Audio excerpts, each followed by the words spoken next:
Hi ಎಲ್ರಿಗೂ ನಮಸ್ತೆ. Welcome to ಕಲಾ ಕನ್ನಡತಿ ವ್ಲಾಗ್ಸ್. ನಾನಿವತ್ತು ತೋರಿಸ್ತಾ ಇರೋದು ಓವನ್ನ ಬಳಸದೆ ಮತ್ತೆ ಮೊಟ್ಟೆಯನ್ನು ಬಳಸದೆ ಕ್ರಿಸ್ಮಸ್ ಕೇಕ್ನ ತುಂಬ ಸಾಫ್ಟಾಗಿ ಮತ್ತು ರುಚಿಯಾಗಿ ಮನೇಲೇ ಸಿಗ್ತಕ್ಕಂಥ ವಸ್ತುಗಳಿಂದ ಹೇಗೆ ಮಾಡೋದು ಅಂತ ತುಂಬ ಸಿಂಪಲ್ಲಾಗಿ ಹೇಗೆ ಮಾಡ್ಕೋಬೋದು ಕ್ರಿಸ್ಮಸ್ ಕೇಕ್ನ ಅಂತ ನಾನು ಈ ವಿಡಿಯೋದಲ್ಲಿ ತೋರಿಸ್ತಾ ಇದ್ದೀನಿ. ಸೊ ಬನ್ನಿ ಹೇಗೆ ಕ್ರಿಸ್ಮಸ್ ಕೇಕ್ನ ತುಂಬ ಸಾಫ್ಟಾಗಿ ಮತ್ತು ಟೇಸ್ಟಿಯಾಗಿ ಮನೇಲೇ ಸಿಗ್ತಕ್ಕಂಥ ವಸ್ತುಗಳಿಂದ ಹೇಗೆ ತಯಾರಿ ಮಾಡೋದು ಅಂತ ನಾವು ಈ ವಿಡಿಯೋದಲ್ಲಿ ನೋಡ್ತಾ ಹೋಗೋಣ. ಮೊದಲಿಗೆ ನಾನಿಲ್ಲಿ 2 ಆರೆಂಜನ್ನು ತಗೊಂಡಿದ್ದೀನಿ. ಕ್ರಿಸ್ಮಸ್ ಕೇಕ್ಗೆ ಆರೆಂಜ್ ಜ್ಯೂಸ್ನ ಬಳಸಿ ಮಾಡಬೇಕು. ಸೊ 2 ಆರೆಂಜನ್ನು ನಾವಿವಾಗ ಜ್ಯೂಸ್ ಮಾಡಿಕೊಂಡು ತಗೊಳ್ಳೋಣ. ಈ ಕೇಕ್ ಮಾಡಲಿಕ್ಕೆ ನಮಗೆ 1 ಬಟ್ಲಿನಷ್ಟು ಜ್ಯೂಸ್ ಸಾಕಾಗುತ್ತೆ. ಸೊ ಇವಾಗ 1 ಬಟ್ಲಿನಷ್ಟು ಜ್ಯೂಸ್ನ ನಾನು ನೀಟಾಗಿ ಸೋಸ್ಕೊಂಡು ರೆಡಿ ಮಾಡಿ ತಗೊಂಡಿದ್ದೀನಿ. ನೀವು ಇಲ್ಲಿ ಒಂದು ಮೆಜರ್ಮೆಂಟ್ ಕಪ್ ಇದ್ದರೆ ಎಲ್ಲದಕ್ಕೂ ಅದನ್ನೇ ಬಳಸಿ ಮೆಜರ್ಮೆಂಟ್ ಮಾಡ್ಕೋಬಹುದು. ನಾನಿಲ್ಲಿ ಒಂದು ಬಟ್ಲನ್ನ ತಗೊತಾ ಇದ್ದೀನಿ. ಸೊ ಇದಕ್ಕೆ ಬಳಸ್ತಕ್ಕಂಥ ಎಲ್ಲ ವಸ್ತುಗಳನ್ನು ಅದೇ ಬಟ್ಲಿನಲ್ಲಿ ಅಳತೆ ಮಾಡಿಕೊಂಡು ನಾನು ಹಾಕ್ಕೊಳ್ತಾ ಹೋಗ್ತೀನಿ. ನಿಮ್ಮ ಹತ್ರ ಮೆಜರ್ಮೆಂಟ್ ಕಪ್ ಇದೆ ಅಂತಂದ್ರೆ ಅದರಲ್ಲಾದ್ರೂ ಅಳತೆ ಮಾಡ್ಕೋಬಹುದು ಅಥವಾ ಒಂದು ಬಟ್ಲನ್ನಾರು ತಗೋಬಹುದು.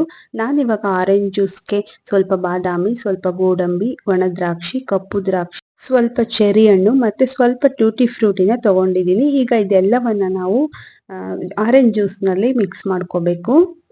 ಎಲ್ಲ ಡ್ರೈ ಫ್ರೂಟ್ಸ್ಗಳನ್ನ ನಾನು ಇವಾಗ ಆರೆಂಜ್ ಜ್ಯೂಸ್ನಲ್ಲಿ ಹಾಕ್ಕೊತಾ ಇದ್ದೀನಿ. ಇದನ್ನು ಒಂದು ಅರ್ಧ ಗಂಟೆ ನೆನೆಸಿಟ್ರೆ ಒಳ್ಳೆಯದು. ನಾವು ಕೇಕ್ನ ತಯಾರಿ ಮಾಡಲಿಕ್ಕೆ ರೆಡಿ ಮಾಡೋದಕ್ಕಿಂತ ಮೊದಲೇ ಇದನ್ನು ನೆನೆಸಿಟ್ಕೊಂಡ್ರೆ ಲಾಸ್ಟ್ವರೆಗೂ ಒಂದು ಅರ್ಧ ಗಂಟೆ ಅಷ್ಟರಲ್ಲಿ ಇದು ನೆಂದು ರೆಡಿ ಆಗುತ್ತೆ. ಇವಾಗ ನಾನಿಲ್ಲಿ ಒಂದು 5 ಲವಂಗ, 1 ಏಲಕ್ಕಿ, ಒಂದು ಸ್ವಲ್ಪ ಚಕ್ಕೆನ ತಗೊಂಡಿದ್ದೀನಿ. ಇದನ್ನು ಪುಡಿ ಮಾಡಿ ಇದಕ್ಕೆ ಸೇರಿಸ್ಬೇಕು. ಈ ಕೇಕ್ಗೆ ಇದನ್ನು ಪೌಡ್ರನ್ನ ಮಿಕ್ಸ್ ಮಾಡೋದ್ರಿಂದ ಟೇಸ್ಟ್ ತುಂಬಾನೇ ಚೆನ್ನಾಗಿ ಬರುತ್ತೆ ಕೇಕ್ದು. ಹಾಗಾಗಿ ಇಷ್ಟನ್ನ ಪುಡಿ ಮಾಡಿ ಇದಕ್ಕೆ ಹಾಕ್ಕೋಬೇಕು. ಇದಿಷ್ಟನ್ನು ಮಿಕ್ಸ್ ಮಾಡಿ ಒಂದು ಅರ್ಧ ಗಂಟೆ ಬಿಟ್ಬಿಡೋಣ. ಇವಾಗ ನಾವಿಲ್ಲಿ ಕ್ಯಾರಮಲ್ನ ರೆಡಿ ಮಾಡ್ಕೊಳ್ಳೋಣ. ಇದಕ್ಕಾಗಿ ನಾನು ಅದೇ ಬಟ್ಟಲಿನಲ್ಲಿ 1 ಬಟ್ಟಲಿನಷ್ಟು ಸಕ್ಕರೆನ ತಗೊಂಡಿದ್ದೀನಿ. ನಾವು ಯಾವ ಬಟ್ಟಲಿನಲ್ಲಿ ಎಲ್ಲವನ್ನು ಮೆಜರ್ಮೆಂಟ್ ಮಾಡಿ ಅಳತೆ ಮಾಡಿ ಹಾಕ್ಕೊತಾ ಇದ್ವಿ, ಸೊ ಅದೇ ಬಟ್ಟಲಿನಲ್ಲಿ ಅಳತೆ ಮಾಡಿ ಪ್ರತಿಯೊಂದನ್ನು ಹಾಕ್ಕೊಳ್ಳೋದ್ರಿಂದ ಕೇಕ್ ಯಾವುದೇ ರೀತಿ ಹೆಚ್ಚು ಕಡಿಮೆ ಆಗಲ್ಲ, ತುಂಬ ರುಚಿಯಾಗಿ ಬರುತ್ತೆ ಅನ್ನೋ ಕಾರಣಕ್ಕೋಸ್ಕರ. ಇವಾಗ 1 ಕಪ್ಪಷ್ಟು, ನೀವು ಸ್ವಲ್ಪ ಸಿಹಿನ ಜಾಸ್ತಿ ಇಷ್ಟಪಡ್ತೀರಾ ಅನ್ನೋರು ಇನ್ನು ಸ್ವಲ್ಪ ಸಕ್ಕರೆನ ಜಾಸ್ತಿ ಹಾಕ್ಕೋಬೋದು. ಇವಾಗ ಇದನ್ನು ನಿಧಾನವಾಗಿ ಮೀಡಿಯಂ ಫ್ಲೇಮ್ನಲ್ಲಿ ಫ್ರೈ ಮಾಡ್ತಾ ಹೋಗಬೇಕು. ಇದಕ್ಕೆ ಬೇಕು ಅಂದರೆ 1 ಅಥವಾ 2 ಸ್ಪೂನ್ ಅಷ್ಟು ನೀರು ಹಾಕ್ಕೊಳ್ಳಿ ಸಾಕು. ನೀರನ್ನು ಹೆಚ್ಚಿಗೆ ಹಾಕಬಾರ್ದು. ಇದಕ್ಕೆ ಬರೀ ಸಕ್ಕರೆನೇ ಈ ಥರ ನಿಧಾನವಾಗಿ ಮಿಕ್ಸ್ ಮಾಡ್ತಾ ಹೋಗಬೇಕು. ಒಂದು 5 ರಿಂದ 6 ನಿಮಿಷ ಟೈಮ್ ತಗೊಳ್ಳುತ್ತೆ ಇದು ಕ್ಯಾರಮಲ್ ರೆಡಿ ಆಗಲಿಕ್ಕೆ. ಇದನ್ನು ಲೋ ಫ್ಲೇಮ್ನಲ್ಲಿ ಇಟ್ಕೊಂಡು ಈ ಥರ ಮಿಕ್ಸ್ ಮಾಡ್ತಾ ಹೋದರೆ ಕ್ಯಾರಮಲ್ ರೆಡಿ ಆಗುತ್ತೆ. ಸುಮಾರು ಒಂದು ಅರ್ಧ ಗಂಟೆ ಒಳಗಡೆ ನಾವು ಈ ಕೇಕ್ನ ತುಂಬ ನೀಟಾಗಿ ರೆಡಿ ಮಾಡ್ಕೊಂಡ್ಬಿಡ್ಬೋದು. ಒಂದು 5 ನಿಮಿಷ ಈ ಥರ ಲೋ ಫ್ಲೇಮ್ನಲ್ಲಿ ಈ ಥರಕ್ಕೆ ಸಕ್ಕರೆನ ಮಿಕ್ಸ್ ಮಾಡೋದ್ರಿಂದ ನೋಡಿ ಇವಾಗ ಕ್ಯಾರಮಲ್ ರೆಡಿ ಆಯಿತು. ಇದನ್ನು ಪೂರ್ತಿ ತಣ್ಣಗಾಗಲಿಕ್ಕೆ ಬಿಡಬೇಕು. ಇದು ತಣ್ಣಗಾಗೋಷ್ಟರಲ್ಲಿ ನಾವಿವಾಗ ಕೇಕ್ ಬ್ಯಾಟರ್ನ ರೆಡಿ ಮಾಡ್ಕೊಳ್ಳೋಣ.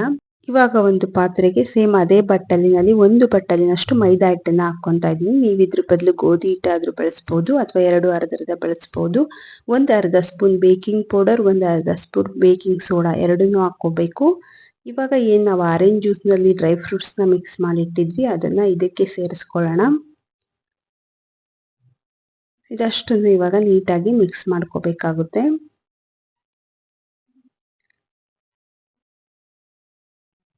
ಇವಾಗ ನಾನು ಏನು ಕ್ಯಾರಮಲ್ ರೆಡಿ ಮಾಡ್ಕೊಂಡಿದ್ದೆ ಅದನ್ನು ಸೇರಿಸ್ತಾ ಇದ್ದೀನಿ. ನೀವು ಸಕ್ಕರೆ ಜಾಸ್ತಿ ಇಷ್ಟಪಡೋವಂಥವ್ರು ಇನ್ನೂ ಸ್ವಲ್ಪ ಜಾಸ್ತಿ ಮಾಡ್ಕೊಂಡು ಸೇರಿಸ್ಕೋಬೋದು. ನಾನಿಲ್ಲಿ ಒಂದು 3/4 ಬಟ್ಲಿನಷ್ಟು ಕ್ಯಾರಮಲ್ನ ಸೇರಿಸ್ತಾ ಇದ್ದೀನಿ. ಜೊತೆಗೆ ಒಂದು ಅರ್ಧ ಗ್ಲಾಸ್ನಷ್ಟು ರಿಫೈನ್ಡ್ ಆಯಿಲ್ ಸೇರಿಸ್ತಾ ಇದ್ದೀನಿ. ಅಂದರೆ ಅಡುಗೆಗೆ ಬಳಸ್ತಕ್ಕಂಥ ಎಣ್ಣೆ. ನೀವು ಯಾವುದೇ ಎಣ್ಣೆ ಬೇಕಾದರೂ ಹಾಕ್ಕೋಬೋದು, ಆದರೆ ಯಾವುದೇ ಫ್ಲೇವರ್ ಇರ್ತಕ್ಕಂಥ ಎಣ್ಣೆಗಳನ್ನು ಹಾಕ್ಕೋಬೇಡಿ ಅಷ್ಟೇ. ಇವಾಗ ಇದನ್ನು ಚೆಂದ ಮಿಕ್ಸ್ ಮಾಡ್ಕೋಬೇಕು, ಯಾವುದೇ ಗಂಟುಗಳು ಇಲ್ಲದೆ ಇರೋ ಥರ ನಿಧಾನವಾಗಿ ಒಂದು 2 ಮಿನಿಟ್ಸ್ ಮಿಕ್ಸ್ ಮಾಡಿಕೊಂಡ್ರೆ ನೀಟಾಗಿ ಬ್ಯಾಟರ್ ರೆಡಿ ಆಗುತ್ತೆ. ಈ ಥರ 2 ನಿಮಿಷ ಮಿಕ್ಸ್ ಮಾಡಿಕೊಂಡ್ರೆ ಇವಾಗ ಬ್ಯಾಟರ್ ರೆಡಿ ಆಯಿತು. ಯಾವುದೇ ರೀತಿ ಗಂಟುಗಳಿರಬಾರ್ದು. ಸೊ ನೀಟಾಗಿ ರೆಡಿ ಮಾಡ್ಕೊಬೇಕು. ನಾವು ಕೇಕ್ ಬ್ಯಾಟರ್ನ ಎಷ್ಟು ನೀಟಾಗಿ ರೆಡಿ ಮಾಡ್ಕೊತೀವಿ ಕೇಕ್ ಅಷ್ಟು ಚೆನ್ನಾಗಿ ಬರುತ್ತೆ. ಸೊ ಇವಾಗ ಯಾವ ಪಾತ್ರೆಯಲ್ಲಿ ಕೇಕ್ ಮಾಡ್ತೀವಿ ಅದನ್ನು ತಗೊಳ್ಳೋಣ. ಅದಕ್ಕೆ ಕೆಳಗಡೆ ಸ್ವಲ್ಪ ಎಣ್ಣೆನ ಈ ಥರ ಸ್ಪ್ರೆಡ್ ಮಾಡ್ಕೋಬೇಕು. ಈ ಥರ ಎಲ್ಲ ಕಡೆ ಎಣ್ಣೆನ ಸ್ಪ್ರೆಡ್ ಮಾಡಿ ಆದ ನಂತರ ಅದಕ್ಕೆ ಒಂದು ಬಟರ್ ಪೇಪರ್ ಹಾಕ್ತಾ ಇದ್ದೀನಿ. ಬಟರ್ ಪೇಪರ್ ಇಲ್ಲ ಅನ್ನೋರು ಎಣ್ಣೆನ ಸ್ಪ್ರೆಡ್ ಮಾಡಿ ಅದ್ರ ಮೇಲೆ ಸ್ವಲ್ಪ ಮೈದಾ ಹಿಟ್ಟನ್ನು ಸ್ಪ್ರೆಡ್ ಮಾಡಿಕೊಂಡ್ರೆ ಸಾಕಾಗುತ್ತೆ. ಇವಾಗ ಬಟರ್ ಪೇಪರ್ ಮೇಲೂ ಕೂಡ ಸ್ವಲ್ಪ ಎಣ್ಣೆನ ಸ್ಪ್ರೆಡ್ ಮಾಡ್ತಾ ಇದ್ದೀನಿ. ಇವಾಗ ಕೇಕ್ ಬ್ಯಾಟರ್ ಏನು ರೆಡಿ ಮಾಡ್ಕೊಂಡು ಇಟ್ಕೊಂಡಿದ್ವಿ ಅದನ್ನ ಈ ಬಟ್ಲಿಗೆ ಹಾಕೊಳ್ಳೋಣ. ಇವಾಗ ಕೇಕ್ ಬ್ಯಾಟರ್ ರೆಡಿ ಇದೆ. ಇವಾಗ ಸ್ಟವ್ ಮೇಲೆ ಒಂದು ಪಾತ್ರೆ ಇಟ್ಟು ಅದರೊಳಗಡೆ ಒಂದು ಸ್ಟ್ಯಾಂಡ್ ಇಟ್ಟು ಮೊದಲಿಗೆ ಒಂದು 10 ನಿಮಿಷ ಫ್ರೀ ಹೀಟ್ ಮಾಡ್ಕೋಬೇಕು. ಅದಾದ್ಮೇಲೆ ನಾವು ಕೇಕ್ ಬ್ಯಾಟರ್ ರೆಡಿ ಮಾಡಿರ್ತಕ್ಕಂಥದ್ದನ್ನ ಆ ಸ್ಟ್ಯಾಂಡ್ ಮೇಲೆ ಇಟ್ಟು ಅದು ಕ್ಯಾಪ್ನ ಕ್ಲೋಸ್ ಮಾಡಿ ಸುಮಾರು ಒಂದು 40 ರಿಂದ 45 ನಿಮಿಷ ಇದನ್ನ ಮೀಡಿಯಂ ಫ್ಲೇಮ್ನಲ್ಲಿ ಬೇಯಿಸ್ಕೋಬೇಕಾಗುತ್ತೆ. ಇವಾಗ ಕೇಕು ಬೆಂದು ರೆಡಿ ಆಗಿದೆ. ಇದನ್ನ ಚೆಕ್ ಮಾಡೋಕೆ ನಾವು ಈಗ ಒಂದು ಟೂತ್ ಪಿಕ್ ಅನ್ನ ಅದ್ರೊಳಗಡೆ ಹಾಕಿ ಈ ತರ ಇದು ಮಾಡೋದ್ರಿಂದ ಯಾವುದೇ ರೀತಿ ಕೇಕ್ ಅದಕ್ಕೆ ಅಂಟ್ಲಿಲ್ಲ ಅಂದ್ರೆ ಅದು ಸಂಪೂರ್ಣವಾಗಿ ಬೆಂದಿದೆ ಅಂತ ಅರ್ಥ. ನೋಡಿ ಇವಾಗ ಕೇಕ್ ಬೆಂದು ರೆಡಿ ಆಗಿದೆ ಪೂರ್ತಿಯಾಗಿ, ಕೈಗೆ ಕೂಡ ಅಂಟ್ತಾ ಇಲ್ಲ.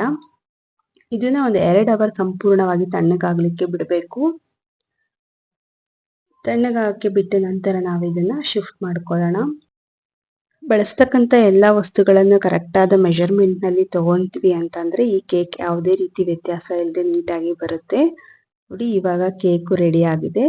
ಎಷ್ಟು ಸಾಫ್ಟ್ ಆಗಿ ಬಂದಿದೆ. ಯಾವುದೇ ಮೊಟ್ಟೆ ಕೂಡ ಬಳಸಿಲ್ಲ ಮತ್ತೆ ಓವನ್ ಕೂಡ ಬಳಸಿಲ್ಲ. ಗ್ಯಾಸ್ ಮೇಲೆ ಮಾಡಿರ್ತಕ್ಕಂಥ ಕೇಕು ತುಂಬಾನೇ ಸಾಫ್ಟ್ ಆಗಿ ರುಚಿಯಾಗಿ ರೆಡಿ ಆಗಿದೆ. ಸೊ ನಾನು ಇವಾಗ ಕಟ್ ಮಾಡ್ತಾ ಇದ್ದೀನಿ. ನೀವು ನೋಡ್ತಾ ಇರ್ಬೋದು ಎಷ್ಟು ಸಾಫ್ಟ್ ಆಗಿ ಕೇಕ್ ರೆಡಿ ಆಗಿದೆ ಅಂತ. ತುಂಬಾ ಸಿಂಪಲ್ ಆಗಿ ಕಡಿಮೆ ವಸ್ತುಗಳನ್ನ ಉಪಯೋಗ ಮಾಡಿಕೊಂಡು ನೀಟಾಗಿ ಮನೇಲಿ ಈ ತರ ಒಂದು ಟೇಸ್ಟಿ ಆದಂತ ಕೇಕ್ನ ನೀವು ಕೂಡ ಟ್ರೈ ಮಾಡಿ ಮನೆಗಳಲ್ಲಿ. ಜೊತೆಗೆ ಹೇಗ್ ಬಂತು ಅಂತ ತಿಳಿಸಿ. ಜೊತೆಗೆ ಯಾರೆಲ್ಲ ನನ್ನ ಚಾನಲ್ನ ಇನ್ನೂ ಸಬ್ಸ್ಕ್ರೈಬ್ ಮಾಡ್ಕೊಂಡಿಲ್ಲ ಪ್ಲೀಸ್ ನನ್ನ ಚಾನಲ್ನ ಸಬ್ಸ್ಕ್ರೈಬ್ ಮಾಡಿಕೊಂಡು ಬೆಲ್ ಐಕಾನ್ ಪ್ರೆಸ್ ಮಾಡಿ. ಜೊತೆಗೆ ಈ ವಿಡಿಯೋ ಇಷ್ಟ ಆಗಿದ್ರೆ ಒಂದು ಲೈಕ್ ಕೊಡೋದನ್ನ ಮರಿಬೇಡಿ. ಪ್ಲೀಸ್ ಒಂದು ಲೈಕ್ ಕೊಟ್ಟು ನನ್ನ ಚಾನಲ್ನ ಸಪೋರ್ಟ್ ಮಾಡಿ. Thank you for watching.